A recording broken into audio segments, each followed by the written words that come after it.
Você quer falar...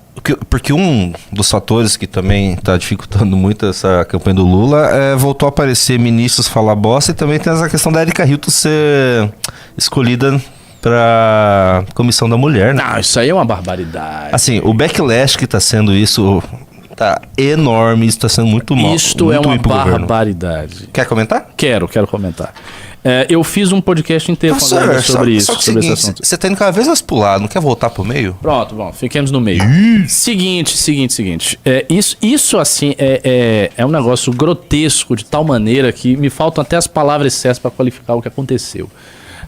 E vou falar aqui com calma, porque você pode levar processo por transfobia no Brasil. E então você tem que ficar todo cheio de dedos. Tem que falar que ela é a moça, a mulher, muito qualificada, linda, maravilhosa. Beleza, ela é linda, maravilhosa, mulher, enfim. Minha gente, olha só. Existe hoje, uma das maiores fontes de conflito entre militâncias de esquerda é o conflito entre trans e mulheres. Isso eu não estou falando na direita, não. Eu estou falando dentro da esquerda, dentro das pautas identitárias. Beleza? Vocês concordam comigo? Vide, por exemplo, a posição da J.K. Rowling, escritora do Harry Potter. A J.K. Rowling é uma feminista, ela não é conservadora, é uma feminista radical, que é, talvez, a figura pública que mais coloca o dedo na ferida da questão. Obrigada, porque ela diz abertamente presidente. Que não é mulher, que estão os espaços femininos, que estão invadindo os espaços femininos. Então ela fala isso com todas as letras. E este conflito existe no seio da esquerda. Há um certo tempo atrás, tinha uma influenciadora de esquerda, cujo nome, se eu não me engano, é a tal de Isabela Cepa. Uma tal de Isabela Cepa. E essa moça, ela estava em conflito com esses grupos trans, que estavam ali pressionando ela, processaram ela, parece que ela levou o processo da Erika Hilton, alguma coisa assim. Tô falando aqui com calma porque eu não tenho... Então, ela é uma esquerdista, ela não é direita. Então, até na militância de esquerda você tem esse conflito.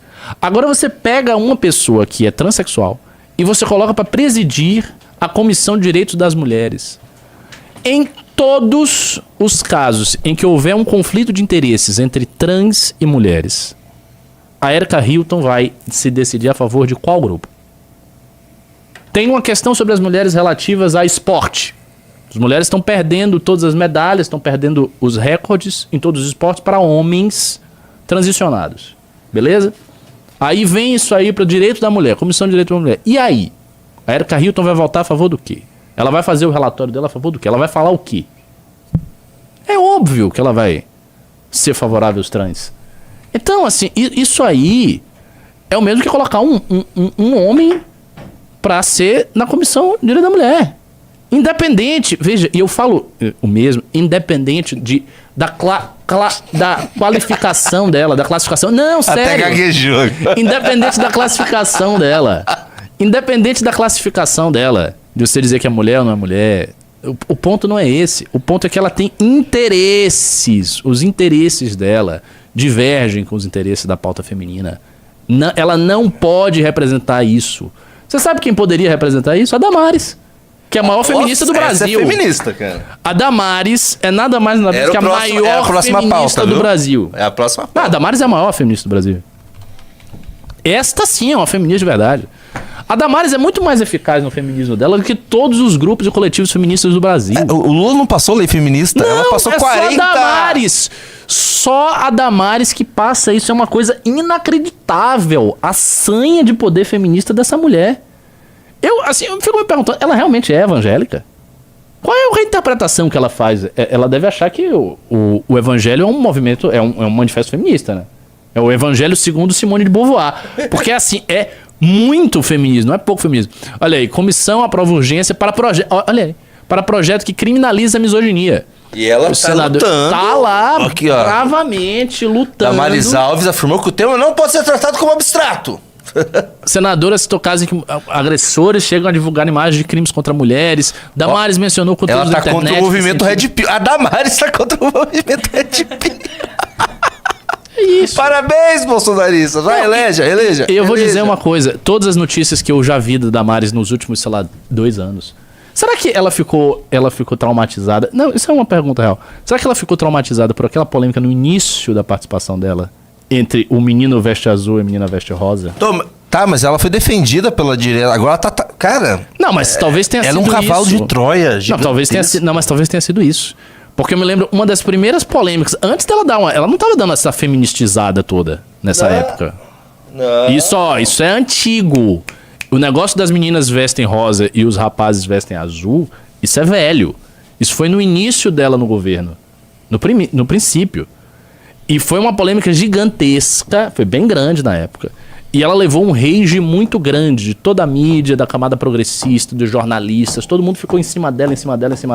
Eu lembro que expuseram umas coisas que ela falou a respeito de abuso sexual que ela sofreu. Eu me lembro disso, assim, sim. vagamente. Ela começou Teve um expose ela disso. começou quando ela foi eleita, tava com um discurso, assim, completamente anti-aborto. Tinha negócio azul e tal. Também ela trouxe a questão lá da Ilha de Marajó. Depois disso, foi só... Depois que ela sofreu esses ataques... Faz sentido, professor? É isso, faz sentido. Ela sofreu esses ataques, ela passou aumento... um monte de lei lá da Maria da Penha, Mari Ferrer, cara. Sim, ela começou a passar tudo. Foi isso que aconteceu com a Damares. A Damares, ela foi enquadrada. Os progressistas, jornalistas, enquadraram a Damares naquele escândalo do menino veste azul. Escândalo. O que é muito engraçado você falar aqui, isso é um escândalo, né? Considerando que o Brasil tem um escândalo do Banco Master com 200 bilhões de escândalos, a gente falar que uma ministra dizer que o menino veste azul e menina veste rosa é um escândalo. Mas isso foi visto como um escândalo na época. Ela levou um rage muito forte dessas pessoas todas. E eu acho que ela foi devidamente enquadrada, né? Fizeram uma lavagem cerebral na Damares. E a partir desse momento, ela passou a ser uma feminista trilocada. E se não tem uma ideia feminista, uma lei feminista, que ela não esteja à frente lutando para passar. Assim, é impressionante. Agora tem isso da misoginia. Quer dizer, você imagine o seguinte: a mulher evangélica. Todos os discursos cristãos de pastores que invocam São Paulo apóstolo, que diz que a mulher deve cobrir a cabeça, que a mulher deve obedecer, que o homem é a cabeça da família, que a mulher... Isso está na Bíblia, ok? Eu não sou um especialista em evangelho, mas sim senhor, isso está na Bíblia. Tem lá várias passagens de São Paulo apóstolo que indicam que há uma hierarquia natural na família, e nessa hierarquia natural a mulher se subordina ao homem. Beleza, se subordina numa comunhão, com amor, numa certa igualdade essencial, tá tudo correto. Mas há um certo nível de subordinação hierárquica aí. Imagina se você pega os pastores que falam isso, e aí você diz que eles estão sendo misóginos. Que isso é discurso de ódio contra a mulher. Porque isso pode acontecer.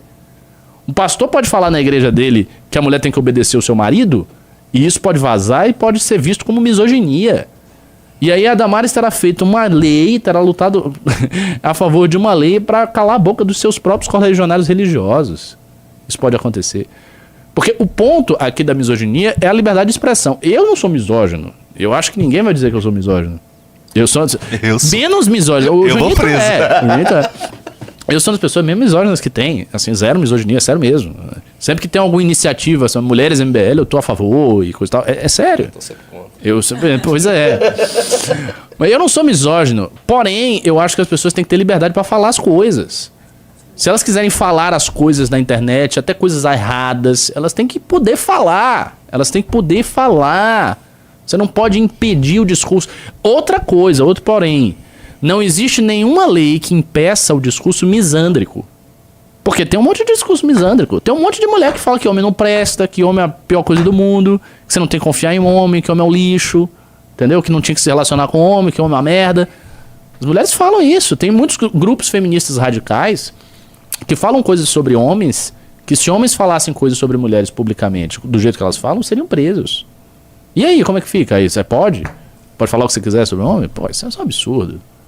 E o mais absurdo de tudo é que essa pauta está sendo defendida por uma evangélica. Mas é uma evangélica da Veneza. Eles estavam falando, cadê a bancada evangélica? Ela é da bancada evangélica. Ela é a bancada evangélica. A bancada evangélica, francamente, né? Aqui, ó, serve pra muito pouco. Combate ao Damares, o combate ao feminicídio era uma pauta feminista. Outra coisa. Cara, é o seguinte, professor, é o seguinte. Não existe feminicídio. Não existe, né? Essa palavra é de retardado. Não existe é que agora, feminicídio. Eu sei que tá na lei e tal, mas Não existe. Não, a gente não pode simplesmente, não, vamos aceitar que eles inventaram uma palavra. Não existe feminicídio.